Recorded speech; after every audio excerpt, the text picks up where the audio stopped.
ओम शांति। प्यारे बाबा के हम बच्चे ब्राह्मण बच्चे हैं। बाबा का बनने से ही जीवन की वैल्यू बढ़ जाती है, लेकिन जब बन जाते बाबा के तो और कैसे उसकी वैल्यू बढ़ जाए। ब्राह्मण तो बन गए, भगवान के बन गए, इसलिए ये जन्म ऊंचा हो गया, श्रेष्ठ जन्म मिल गया, हीरे जैसा जन्म मिल गया। परंतु इस जन्म की अब क्या वैल्यू को कैसे बढ़ाएं। जैसे कोई अमीर घर में पैदा हो जाए तो उसको जन्मते ही सुख साधन सब मिल जाते हैं, लेकिन फिर उसको अब अपने जीवन का क्या ध्यान रखना है, क्या उसकी वैल्यू रखनी है। तो हर एक चाहता है कि अच्छा पढ़े लिखे, आज्ञाकारी बने, माँ बाप को फॉलो करे, बड़ा बन के नाम बाला करे। अगर कुछ नहीं करेगा तो इतना अच्छा जन्म मिलते भी उसके जीवन की वैल्यू चली जाती है।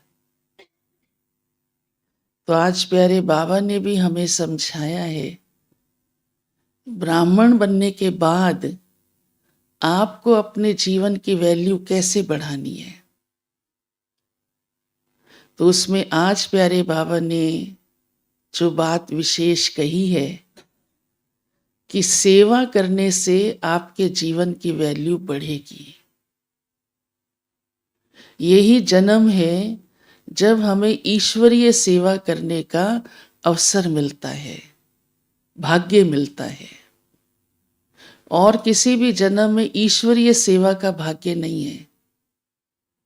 भक्ति में भी सेवा करते हैं, कई दान पुण्य करेंगे, हाँ, भोजन खिलाएंगे, पानी पिलाएंगे, सफाई भी करेंगे मंदिरों की, हाँ, सीढ़ियों को भी वो करेंगे, सब कुछ करेंगे, जन सेवा करेंगे, समाज सेवा करेंगे, अच्छी बात है।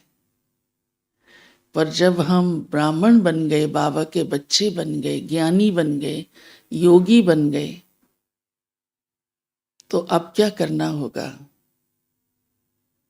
इसलिए बाबा कहते हैं इस समय की सेवा का महत्व, क्योंकि ईश्वर की श्रीमत पर करते हो, बहुत बहुत ज्यादा है।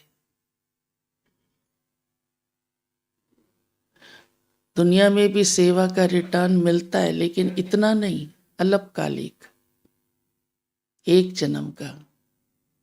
अभी हम जो भगवान के कहने पर सेवा करते हैं, ईश्वरीय सेवा करते हैं, वो तो हमारे जन्म जन्मांतर का भाग्य ऊंचा बना देती है। तो बाबा ने कहा अच्छा और कोई सेवा कर सको या नहीं, वाचा और कर्मणा सेवा तो हर एक कर सकता है, मनसा भी कर सकता है।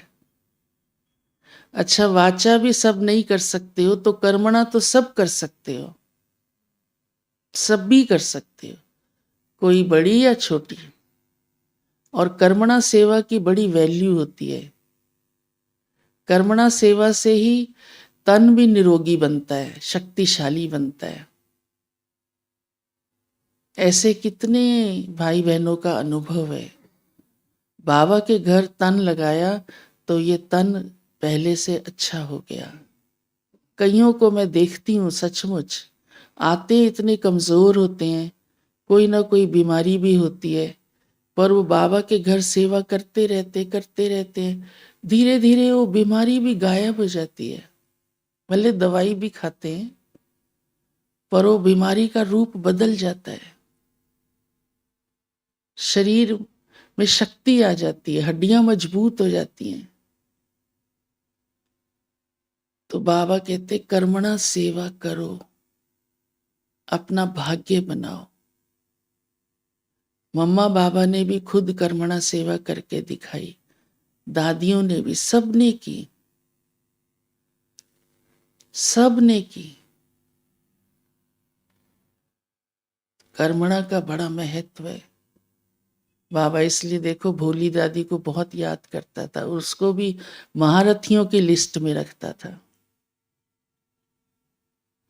कोई कोई बहुत कर्मणा सेवा करते हैं ना, जो सेवा दो, चाहे वो झाड़ू की हो, बर्तन की हो, बाहर की सेवा हो, कोई काम करके आना हो, हाँ कुछ भी करना हो, तो दादी ऑलराउंडर हमको समझाती थी, देखो ये भले धन से नहीं कर सकता है, तन से कितना करता है, तो ये तन का महारथी है, कम नहीं है ये भी।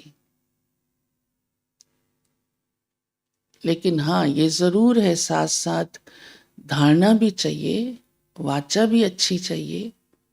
कर्मणा सेवा की और दो उल्टी बातें भी बोल दी तो भाग्य फिर बना बनाया भी खराब हो जाता है, वो भी ध्यान रखना जरूरी है, ये भी बाबा कहता है।